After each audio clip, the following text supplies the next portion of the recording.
Hey folks, it's not Friday. It is actually Sunday, December the 6th. I just could not get it together for Friday. I'll tell you, last week was a really tough week for us at CARE South Carolina. A really tough week.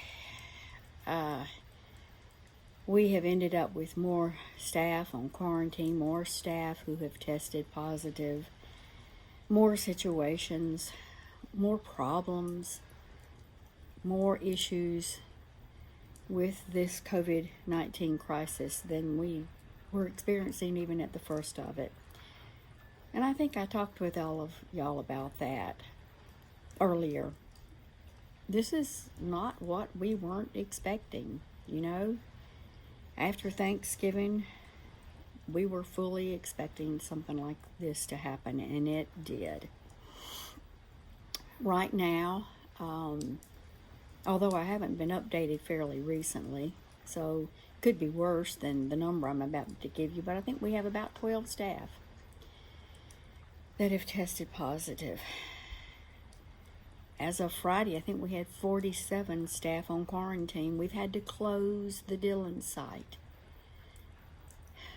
I've also had to close a service. Yeah, it's gotten pretty rough. And from what everybody says, it's going to get rougher because the holidays are here. Every day in the Department of Health, the DHEC report, the state breaks prior records for the number of positive cases every day. I don't know about y'all, but that is terrifying. And frankly, we're at almost our wits' end on what to do about it. How can we keep you safe? How can we keep you, the employees, safe? And then how can we keep the patients safe and care for them? A lot of answers aren't available to us. So, everybody, I implore you to just be extra careful. Wear masks, keep social distancing. Things have not changed.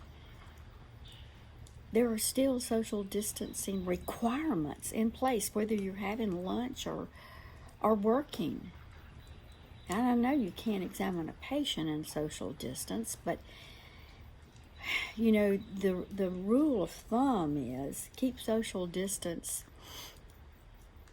if the time is greater than 20 minutes. But 15 or 20 minutes is like the limit that you can spend in contact closer than the 6-foot recommendation for social distancing. That means literally you can't eat together. That's why the taking care of patients in exam rooms is something we have to do. That's what we do. That's how we take care of patients. But we still have to do so with masks on. We still have to do so following all the precautions.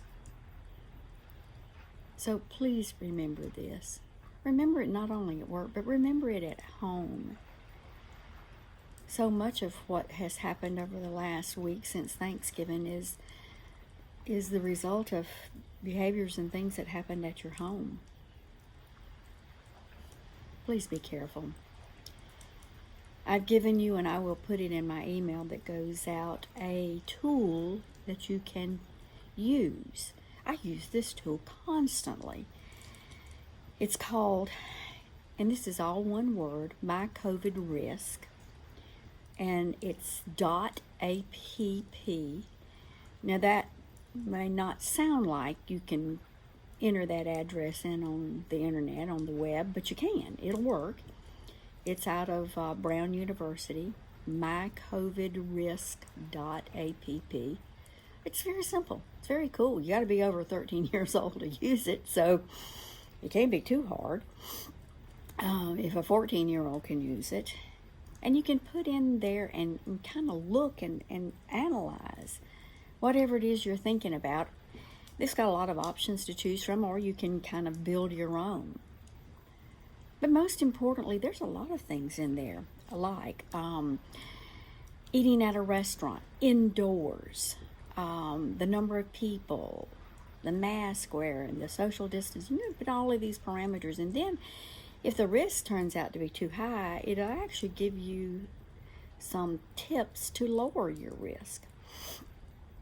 I've frankly come to the conclusion that for any prolonged period of time, doing anything together with anybody, you better do it outside.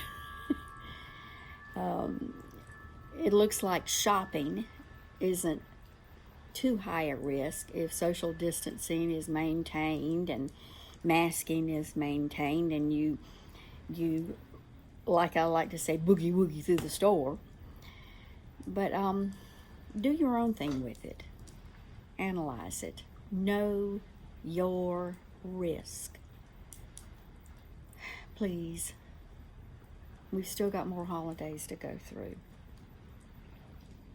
Okay, I'm going to switch gears a little bit, and I'm going to share something with you that I learned literally minutes after my last video on last Friday, and that is that Dr. Cabrera, who we have hired for Dylan, we've had to go through some really big hoops to jump through with her visa and all sorts of little things, well, actually big things, but it has been done. So now we're just going through the kind of the wrapping up stages of credentialing and privileging and the final things. I am so glad that things finally begin to work out with her. You are going to be very excited with Dr. Cabrera joining us. She is bilingual, going to Dylan, and I'm just thrilled to be able to welcome her and to see an end in sight. I wish I could give you a firm date, but I think things will start rolling along really smoothly now.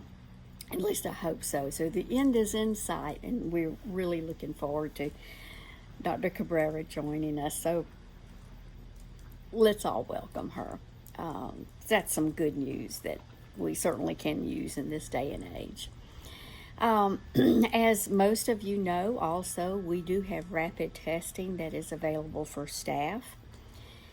We've really had to get our arms around this rapid testing, how to use it, how to make it work, how to do so with the new requirements for quarantine. And there are new requirements around quarantine. CDC and DHEC released new guidance. I'm not going to try to explain them because Tracy Thigpen is much better at that. If you have any questions on whether or not you should or someone you know should be quarantined, you need to talk to Tracy. And I get it. Quarantine and all of that determination around things of that nature is not simple. And I get that it's confusing. I understand. But we have better experts at CareSouth, and Tracy Thigpen is one. Denise Ellis is another. If you have any questions on anything, just talk to those folks, and they will lead you. They will give you how the new guidelines can impact you, and how we at CareSouth, being able to use rapid testing, are making use of those new guidelines and hopefully making a difference in the number of staff that we have on quarantine, so we don't have to close more locations or close more services. We've been so good up till fairly recently, so we're hoping to recover quickly in these new quarantine, reducing the time for quarantine, as long as there is testing involved, and in our case, a telehealth visit and a release by a provider are in place. So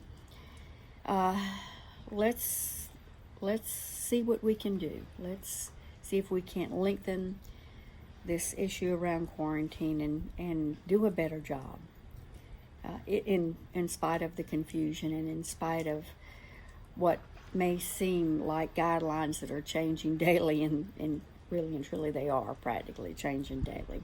I understand how it can be very confusing. I have to go back and look at where it's written down to provide any guidance to anybody. So, that's really about it. I don't have a whole lot more to share with y'all. The task force meets on Monday and Thursday, and stay tuned for that. I know a lot of people out there don't check your emails rapidly, or sometimes at all, but please do so. It's our only way, well, it's not our only way, but it's our main way of getting in touch with you. We are really asking the site administrators also to step up and step up in communication also. So we're doing everything we can to keep you informed and to make sure that our decisions and our plans and our procedures that we are putting in place to address this evolving coronavirus is made known. Yeah, there's talk, and there is a vaccine. It's coming. And yes, healthcare workers will be on the front lines of it. But it's still a ways away. Although we will be a vaccine distributor for DHEC, we still haven't received final approval, and it's still, we don't know yet whether or not it'll be a Pfizer vaccine or Moderna or an AstraZeneca that the state chooses. So just know that we will, at CareSouth, do everything we can to assure that when available, that we are at the front lines of receiving it. Y'all stay safe. I can't say to have a good weekend, because by the time you're getting this, the weekend is over. So I just hope that your weekend has been one of safety and one of a little bit of a break, because you all need it. Stay CareSouth Carolina strong, and stay healthy.